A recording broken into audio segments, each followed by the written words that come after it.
आज आपण एकमान पद्धतीमध्ये एकावरून अनेकाची किंवा अनेकावरून एकाची किंमत काढण्याचं जे एकमान पद्धत आहे ती आपण पाहणार आहे।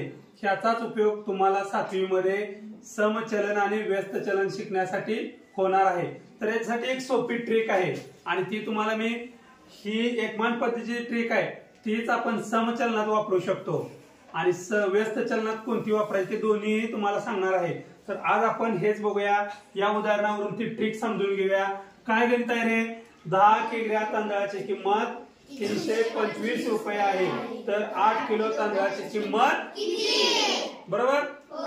चला मग काय करायचं? आता पहिले तुम्हाला एक आयडिया सांगतो। ह्यात जेवढा अंक आहे ते एका ओळीने मांडायचं। पहिल्यांदा कुठला अंक आलाय रे? 10। परत कुठला अंक आलाय? 325।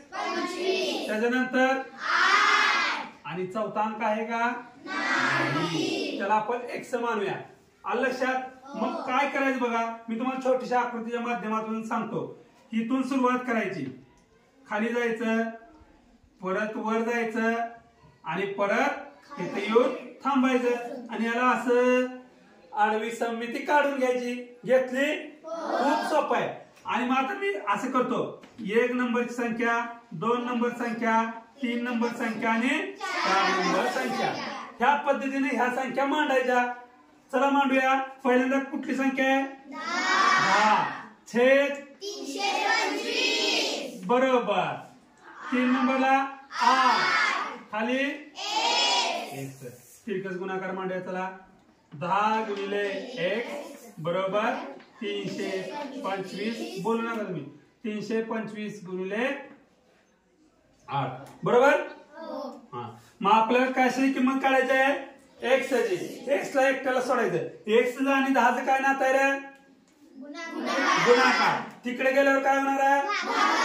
चला मग x बरोबर 325 गुणिले 8 भागिले 10 बरोबर। हा मग आता चला करूया भागाकार। एक घर आहे, 10 वर किती शून्य आहे? सॉरी 1 वर किती शून्य आहे? मग 1 शून्य म्हटल्यावर आपण इथं एक घर सरकवू शकतो किंवा भाग लावला तरी चालते, आपल्याला माहित आहे। मग काय येणार? x बरोबर 32.5 गुणिले 8 डायरेक्ट आपण भाग लावला, एक दशांश स्थळ सरकवून गुणाकार करूया पटकन। चला 8 पंचे 8 गेले 8 दुने 16 4 8 गेले 8 त्रिक 24 आणि 2 सॉरी 26 आणि एक घरावर दशांश स्थळ आहे म्हणून एका घरावर दशांश स्थळ दिलं आणि मग पुढे शून्य जाय। लिहिलं काय आणि नाही लिहिलं काय तरी चालते। 8 किलो तांदळाला किती रुपये लागणार आहे? 260। समजलं? सोपं आहे। आलेल्या संख्या ओळीनं मांडून घ्यायच्या आणि त्या संख्यांना याच्यामध्ये असं मांडणी करायची। तिरकस गुणाकार, x ची किंमत निघते ऑटोमॅटिक। कळलं? हे इतकं सोपं आहे।